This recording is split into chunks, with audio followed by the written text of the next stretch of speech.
Welcome back. आज हम बात कर रहे हैं खांसी के बारे में और आप हमें देख रहे हैं हेल्थ टीवी पर लाइव और आप हमें सुन रहे हैं रेडियो FM 98.2 पर।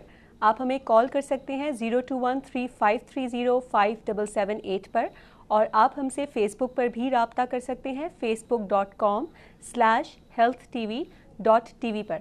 हमारे साथ एक कॉलर हैं, सुनते हैं कि उनको क्या मसला है। अस्सलाम वालेकुम। अस्सलाम वालेकुम। हमारे साथ कौन है? राइट, मेरे ख्याल में कॉल ड्रॉप हो गई है। तो हम ये बात कर रहे थे कि खांसी के क्या रीज़न्स होते हैं और ख़ास तौर पर हम स्पेसिफ़िकली एलर्जीज़, एस्थमा, दमे के बारे में बात कर रहे थे। हम ये बात कर रहे थे कि दमे का मसला जो है वो ज़रूरी नहीं कि सांस के मसले के साथ प्रेजेंट करे, वो कभी कभी खांसी के मसले के साथ भी प्रेजेंट करता है। जी, एक और कॉलर है हमारे साथ। अस्सलाम वालेकुम, कौन है हमारे साथ? अस्सलाम वालेकुम जी, डॉक्टर फरीदा, मैं डॉक्टर अली इमरान बात कर रहा हूँ। जी डॉक्टर अली, बताइए। मेरी एरिया जो है पब्लिक हेल्थ एक्सपर्टीज है, तो मैं ये कहूँगा बीइंग ए फैमिली फिजिशियन, आप ये देखिए आपके दो स्पेक्ट्रम है, एक तो क्यूरेटिव और एक है प्रिवेंटिव। बिल्कुल सही, क्योंकि आप फैमिली फिजिशियन का जो जेन्युइन कॉन्सेप्ट है वो है इसको फैमिली में या स्मॉल कम्युनिटी में डिजीज को प्रिवेंट भी करना और ट्रीट भी करना। जैसे एजमा, एलर्जेंस को दूर करें, कारपेट हटवाएं, खाली यही नहीं, इसी तरीके से जब टीबी की ट्रीटमेंट हो तो क्राउडिंग, कफिंग, और अगर हम ये नहीं करेंगे तो मेरा ख्याल है कि आई डोंट वांट टू से but reality is that TB भी बढ़ रही है। बिल्कुल सही कह रहे हैं, बिल्कुल सही doctor. Family physician is the very की स्पॉट। अब यूएसए में, इंग्लैंड में जीपी का जो रोल है वो एक कंसल्टेंट से भी ज्यादा है, क्योंकि ये वो लोग होते हैं जो प्रिवेंट करते हैं, जो डिसाइड करते हैं कि किस कंसल्टेंट के पास भेजो, मदर फादर को क्या बताना है, आपस में बहन भाइयों क्या बनाता है। ये जज भी होते हैं और डॉक्टर भी होते हैं। बिल्कुल सही। तो आई थिंक अगर आप ये स्पेक्ट्रम अपना पूरा वाइडन यूज करें तो I think it will help in treatment as well as curative as well as preventive. Thank you doctor Ali. Good day, the excellent programme. Thank you doctor Ali, thank you so much, thank you so much. बहुत अच्छी बात doctor Ali ने की कि prevention जो है वो बहुत ज़रूरी है। खांसी के में भी बहुत सारी ऐसी चीज़ें हैं जिसमें प्रिवेंटिव रोल होता है, जिसके बारे में हमने लास्ट 2 प्रोग्राम्स में बहुत जो है डिटेल में बात की थी कि कैसे आप एलर्जेंस को प्रिवेंट करते हैं घर में। एलर्जेंस जैसे हम पेट्स की बात कर रहे थे, कार्पेट्स की बात कर रहे थे, ये सब हमने बातें की थी। वैक्सीनेशन का बहुत इंपॉर्टेंट रोल है, उसके साथ फ्लू की वैक्सीन्स आजकल अवेलेबल हैं। ईयर में एक दफ़ा वैक्सीन लगती है और काफ़ी हद तक ये आपको आगे आने वाले फ्लू के इन्फेक्शन से बचाती है और ये फ्लू के इन्फेक्शन ही आगे जाकर अगर जिन लोगों को एलर्जी होती है उनके लिए एक प्रॉब्लम क्रिएट करते हैं। तो प्लीज़ अपनी वैक्सीनेशंस भी अप टू डेट रखें। और हम ये भी बात करेंगे, डॉक्टर अली ने एक और बहुत इंपॉर्टेंट आस्पेक्ट की तरफ बात की कि टीबी का प्रिवेंशन, यानी कि आसपास हमारे लोग जो खांस रहे होते हैं, बसेस में हम ट्रैवल करते हैं, वहाँ पर लोगों को टीबी होती है और किस तरीके से एक से दूसरे को टीबी लगती है, तो क्या वो प्रिकॉशंस हैं जो कि एक टीबी के मरीज को लेने चाहिए। हमारे साथ एक और कॉलर है, सुनते हैं कौन है। अस्सलाम वालेकुम। वालेकुम सलाम, मैं कराची से बोल रहा हूँ। जी, कराची से। अपना नाम प्लीज फिर से मुझे बताएंगे। हेलो, मैं कराची से बोल रहा हूँ सरदार। ओके जी, बताइए क्या कहना चाहते हैं। कमर में दर्द होता है, ये बहुत ज्यादा तकलीफ है।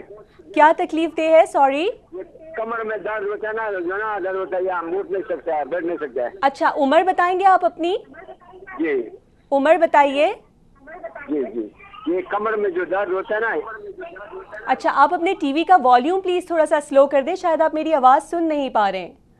सॉरी, कॉल ड्रॉप हो गई। कमर में दर्द की बात कर रहे थे, बहुत कॉमन प्रॉब्लम है। आई अंडरस्टैंड कि ये जो कमर में दर्द है जिन लोगों को होता है वो बहुत क्रॉनिक, बहुत अरसे तक रहता है। इसके बारे में हम काफ़ी डिटेल में बात करेंगे कि क्या क्या प्रॉब्लम्स हैं। अच्छा एक टॉपिक है इसके बारे में बात करने के लिए, लेकिन इस वक्त क्योंकि मैं उनकी पूरी हिस्ट्री नहीं सुन पाई, मैं ये नहीं समझ पाई कि उनको क्या प्रॉब्लम था, इसीलिए मेरे लिए जवाब देना मुमकिन नहीं है।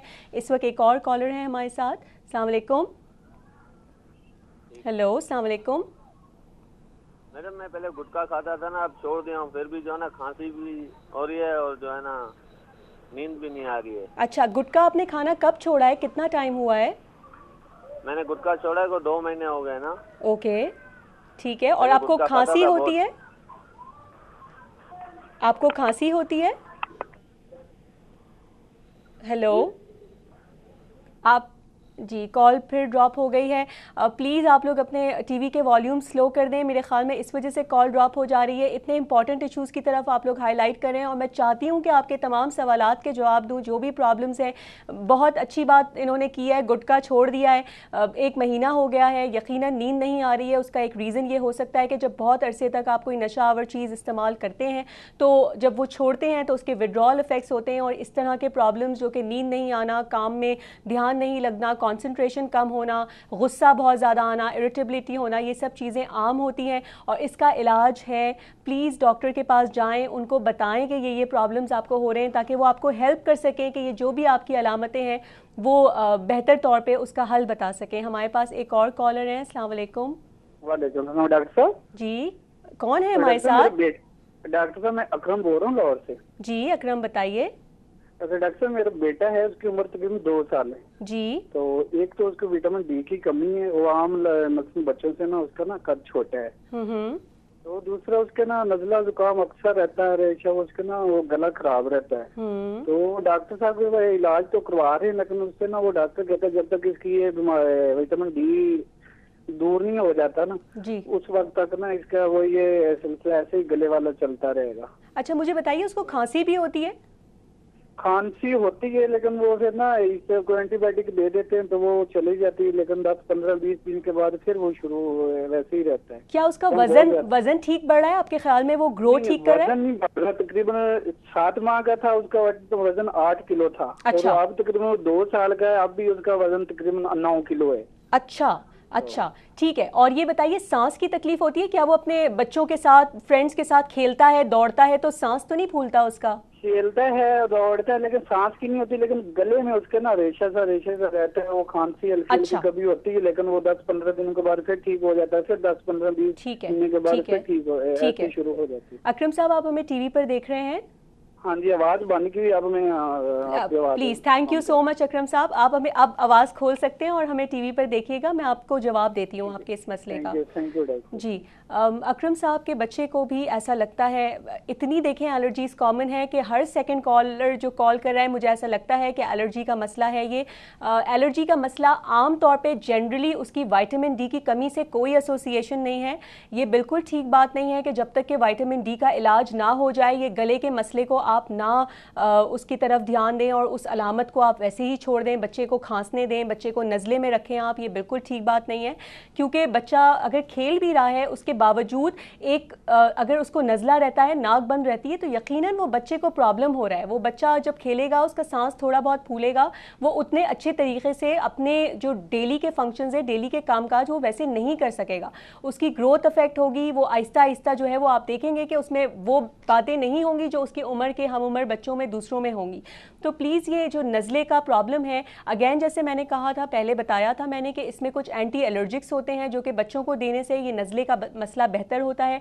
स्टीम का इस्तेमाल बहुत अच्छा है, लेकिन बच्चों में स्टीम देते वक्त बहुत ख्याल रखिए, क्योंकि ये गर्म पानी की हम बात कर रहे हैं। अगर बच्चे को 2 साल के बच्चे, आपको पता है कि कितनी जो है वो हाइपर होते हैं, कितने एनर्जी होती है उनमें, अगर आप एक गर्म पानी का पतीला उनके आगे रख देंगे तो बहुत चांसेस है कि खुदा न खास्ता कोई हादसा हो। तो ख्याल से आजकल स्टीमर्स अवेलेबल हैं, उससे स्टीम दे दें, या बच्चा जब सो जाता है तो आप उसके सरहाने पे अगर रख देंगे एक पतीला जिसमें गर्म पानी है और वो पानी उसके नाक तक पहुंच रहा है, तो भी उसको फ़ायदा होगा। 2 साल के बच्चों में भी नेबुलाइजर्स, इन्हेलर्स तो इतना अच्छा ज़ाहिर है बच्चे नहीं ले पाते हैं, लेकिन इन्हेलर्स की जगह दूसरी चीज़ें भी आजकल अवेलेबल हो गई हैं। इसके अलावा नेबुलाइजर्स भी अवेलेबल हैं, नेबुलाइज़र ट्राई करके देख सकते हैं कि ये नज़ले का मसला नेबुलाइज़र से अगर बेहतर होता है तो यकीनन ये एलर्जी का प्रॉब्लम है। एक और कॉलर है हमारे साथ, सुनते हैं कौन है। अस्सलाम वालेकुम। हेलो, अस्सलाम वालेकुम। जी वालेकुम अस्सलाम, कौन है हमारे साथ? मैं नया बात कर रही हूँ। जी, टीवी का वॉल्यूम प्लीज़ स्लो कर दें। अस्सलाम वालेकुम। जी बोलिए। नायाब आपने नाम बताया, राइट? जी नायाब, आप बताइए क्या प्रॉब्लम से फ़ोन किया?